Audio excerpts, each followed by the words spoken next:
Friends, अभी का video है भारत एशिया से कर रहा चीन रूस का सफाया। वाह।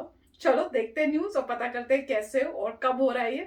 तो वीडियो शुरू करते हैं, पर वीडियो शुरू करने से पहले अगर आप चैनल पर नए हो और आपने अभी तक सब्सक्राइब नहीं किया तो जल्दी से पहले सब्सक्राइब के बटन और बेल आइकन को क्लिक कर लो ताकि आपको हमारे सारे न्यू वीडियोस के नोटिफिकेशन मिल जाए जैसे हम अपलोड करें। अगर आपको वीडियो पसंद आता है please like and share. And हमारा दूसरा चैनल, ट्विटर, इंस्टाग्राम अकाउंट सबके डिटेल्स है डिस्क्रिप्शन बॉक्स में, तो उनको भी सब्सक्राइब और फॉलो कर लेना। चलिए शुरू करते हैं। नमस्कार दोस्तों, स्वागत है आपका हिंदी नॉलेज शो में। तो दोस्तों, जिस तरीके से अब से कुछ समय पहले चीन की रणनीति रही थी कि अपने पड़ोसियों के साथ विवाद पैदा करने की, ठीक वैसी ही रणनीति आजकल अपना रहा है रशिया। जैसे उसने यूक्रेन के साथ विवाद पैदा किया, इससे पहले बेलारूस के साथ में, और इसका इफेक्ट भी देखने को मिल रहा है। जिस तरीके से चीन के सभी पड़ोसी अब चीन के खिलाफ हैं और एक तरीके से वो भारत को बड़ा ऑप्शन मानते हैं चीन के खिलाफ, ठीक वैसे ही रूस के पड़ोसी भी अब उसके खिलाफ होते जा रहे हैं और साथ ही वे देश अब भारत को एक बड़ा अल्टरनेटिव के तौर पर देख रहे हैं और भारत ने भी इस मौके को हाथों हाथ लिया है। चलिए मैं आपको मैप में बताता हूं। देखिए स्क्रीन पर, आप देख रहे होंगे, ये है कजाकिस्तान। ये एक सेंट्रल एशियाई देश है और रूस के साथ एक बहुत ही लंबी बॉर्डर भी ये साझा करता है। अब हुआ क्या है कि यूक्रेन का इफेक्ट इन देशों में भी देखने को मिला है, जैसे कि तजाकिस्तान हो गया, मंगोलिया वगैरह देशों में, क्योंकि इन देशों को लग रहा है कि यूक्रेन का जिस हिसाब से अग्रेशन दिखाया है रशिया ने, उसकी सीमा पर हजारों सैनिक भेज दिए हैं, क्या पता कल को रूस इनकी सीमा पर भी यही करे। इसीलिए अब कजाकिस्तान ने भारत को एक अल्टरनेटिव के तौर पर देखा है और भारत के साथ अब करीबियां बढ़ानी शुरू कर दी है। चीन को क्यों नहीं चुना इन्होंने? कारण यह था कि चीन भी इनके खिलाफ अग्रेशन किए रखता है, इनकी जो अलग अलग जमीन है वहां पर अपना दावा करता है, तो चीन के साथ इनका बॉर्डर डिस्प्यूट भी है। ऐसे में भारत ही एक बेटर ऑप्शन बचता है। अब कजाकिस्तान ने भारत को यह कहा है कि जी आप हमारी मदद कीजिए हमारी सेना को मॉडर्नाइजेशन करने में, खास करके हमारी वायुसेना को मॉडर्न बनाने में। दरअसल कजाकिस्तान 1991 से पहले सोवियत यूनियन का हिस्सा था। सोवियत यूनियन से अलग हुआ तो जब बंटवारा हुआ तो बंटवारे में सोवियत सेना के जो हथियार थे, जो उस समय के मिग लड़ाकू विमान थे, सुखोई लड़ाकू विमान थे, वो इनके हिस्से आ गए थे। आज भी इनकी सेना में वही शामिल है, लेकिन सभी बहुत पुराने हो चुके हैं, परफॉर्मेंस बहुत पुअर है उनकी। ऐसे में उन्हें एक मेजर अपग्रेडेशन की जरूरत है। तो इनके लिए एक बेटर ऑप्शन था कि रशिया के साथ जाएं और रशिया इनके हथियारों को अपग्रेड कर देता, लेकिन इन्होंने रशिया को नहीं चुना। इन्होंने कहा है भारत को कि आप हमारे जो सुखोई 30 लड़ाकू विमान हैं मदद कीजिए और हमारे इन लड़ाकू विमानों को अपग्रेड करवाइए और इन्हें सुपर सुखोई में बदलवा दीजिए। और इतना ही नहीं, आने वाले समय में कजाकिस्तान भारत से और ज्यादा सैन्य मदद भी चाहता है। आने वाले समय में कजाकिस्तान भारत से हथियार भी खरीद सकता है और इस मौके को भारत ने भी हाथों हाथ लिया है। भारत भी यहां पर तैयार है कजाकिस्तान की मदद करने के लिए और ये भारत के लिए एक बेटर ऑप्शन भी होता है।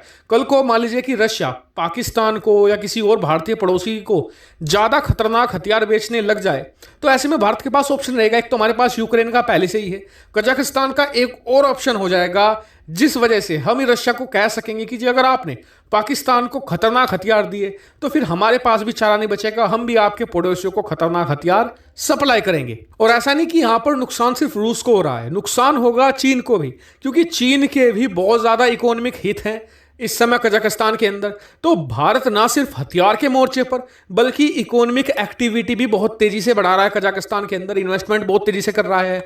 आपको याद होगा कि प्रधानमंत्री मोदी भी कजाकिस्तान के दौरे पर गए थे। तो ऐसे में भारत यहां पर पूरी तैयारी से लगा हुआ है सेंट्रल एशिया में रूस और चीन का दबदबा खत्म करने में, यानी कि भारत किसी भी मोर्चे पर कमजोर नहीं पड़ना चाहता।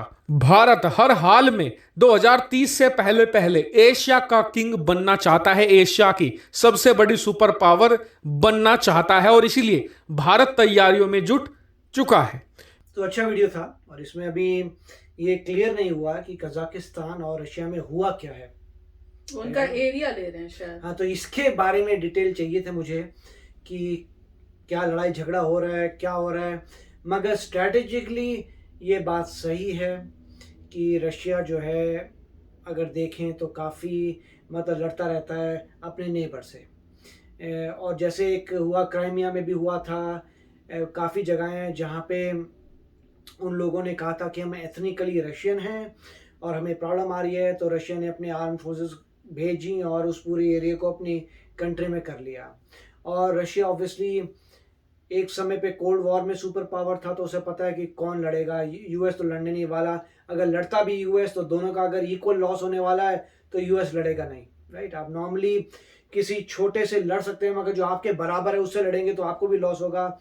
और उसको यही था रशिया को कि अमेरिका उस पार्ट के लिए क्यों लड़ेगा, राइट। तो वही हुआ। तो अब जो है यही देखा जा रहा है कि रशिया जो है थोड़ा टेंस हुआ है, क्योंकि यूएस इंडिया के पास आ रहा है।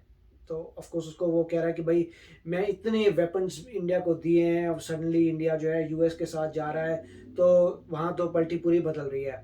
हम लोग ये कह रहे हैं कि रशिया जो है हमें वेपन्स देता है तो वही वेपन्स चाइना को क्यों देता है? वो ऐसा क्यों बोलता है कि मैं चाइना के साथ पार्टनरशिप करूंगा नेटो के अगेंस्ट, राइट। इररिस्पॉन्सिबल स्टेटमेंट्स भी आई है रशिया से कि इंडिया की परवाह नहीं करता, मैं जा रहा हूँ, मैं चाइना के साथ पूरा मिलिट्री एक्सरसाइजेस करूंगा, मैं चाइना के साथ हम अपनी डिफेंसेस को ज्वाइन कर देंगे, ये सब वो बोलता रहता है। जबकि उस वक्त जो है लद्दाख में हमारी फाइटिंग चल रही थी। उस स्टेटमेंट तब आई थी जब हमारी फाइटिंग चल रही थी चाइना से, उनकी स्टेटमेंट आ गई कि चाइना के साथ हम मिल रहे हैं जिससे नेटो को काउंटर कर सकें। अरे हमारा क्या हुआ, राइट। तो मेरे ख्याल से रशिया और चाइना दोनों में एक कॉमन पॉइंट है कि वहाँ डेमोक्रेसी नहीं है, ओके। मिस्टर पुतिन ने अभी एक अभियान शुरू किया था कि उनकी पावर एक्सटेंड रहेगी जब तक वो 82 ईयर्स के नहीं हो जाते, और 82 ईयर्स के बाद जो अगले लोग आएंगे वो सिर्फ 6 साल तक आ सकते हैं, राइट। तो उन्होंने वो भी किया। तो ये सब देख के साफ क्लियर आता है कि दोनों कंट्रीज हैं जिनमें डेमोक्रेसी नहीं है। रशिया एक ज़माने में ज़बरदस्त इकॉनमी होता था, अब वो इंडिया से भी नीचे जा चुका है इकॉनमी में, मतलब पैसा नहीं है, गरीबी है, वो ठीक है। पर कैपिटा इंडिया से अमीर है, क्योंकि वो अल्टीमेटली देखते हैं कि जीडीपी डिवाइडेड बाय पॉपुलेशन। हाँ ठीक है, अगर जीडीपी डिवाइडेड पॉपुलेशन करेंगे तो रशिया रिचर है, इंडिया से ज़्यादा अमीर है, मगर टोटल जीडीपी में लोअर है।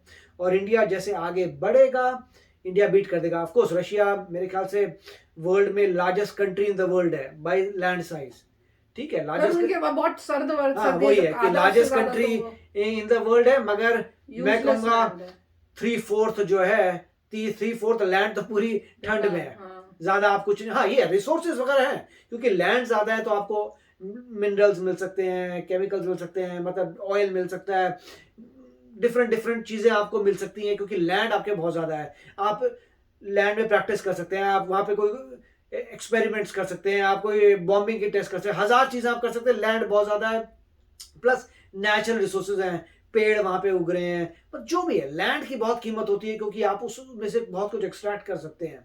तो वो ठीक है, लैंड ज्यादा है, मगर वहाँ पे इनहेबिटेबल नहीं है कि आराम से रह के लोग रह नहीं सकते, बहुत ठंड है। सर्बिया वगैरह बहुत, साइबेरिया साइबेरिया ना, सर्बिया तो कंट्री है, साइबेरिया। तो साइबेरिया जो पढ़ते थे ज्योग्राफी में, साइबेरिया इतना ठंडा है, तो वो प्रॉब्लम्स हैं।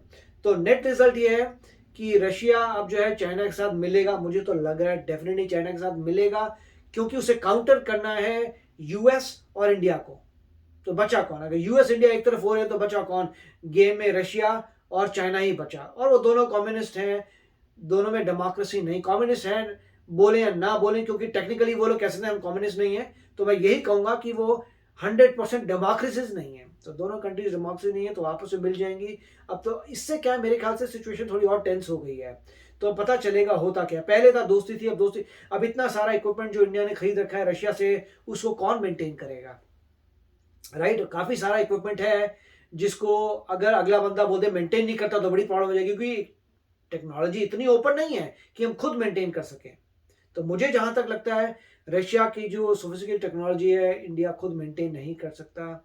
इंडिया को इमीडिएटली अपनी चीज़ों पर जाना पड़ेगा। आई होप कि तेजस को आगे लेके जाना पड़ेगा और सेल्फ इंडिपेंडेंट रहना पड़ेगा, कि जो मिनिमम जो क्रिटिकल चीज़ें हैं जो हमें चाहिए वो हमारी खुद की होनी चाहिए। और तेजस में मेरे ख्याल से बहुत ज़बरदस्त R&D करनी चाहिए, जिससे फाइटर मतलब प्लेन्स का पंगा ही खत्म हो जाए कि हमें किसी से खरीदने नहीं है, हम अपने खुद बना रहे हैं। तो आई होप जल्दी हो। दूसरी हमने देखा था ड्रोन्स में थोड़ी शॉर्टेज थी, तो वो भी इंडिया को मेरे ख्याल से वहाँ रिसर्च करनी पड़ेगी। तो अच्छा वीडियो था। यस फ्रेंड्स, तो चलो न्यूज़ में ध्यान रखेंगे और देखेंगे भी आगे डेवलपमेंट्स क्या होती हैं। तो चलते हैं, मिलेंगे नेक्स्ट वीडियो में बहुत ही जल्द। Till then take care and bye bye. तो अगर आप मेरे इस चैनल पे नए हो तो जल्दी से सब्सक्राइब के बटन को हिट करो और बेल आइकन को क्लिक करो ताकि आपको मेरा जब नया वीडियो मैं लगाऊं आपको उसके बारे में जल्दी से पता चल जाए।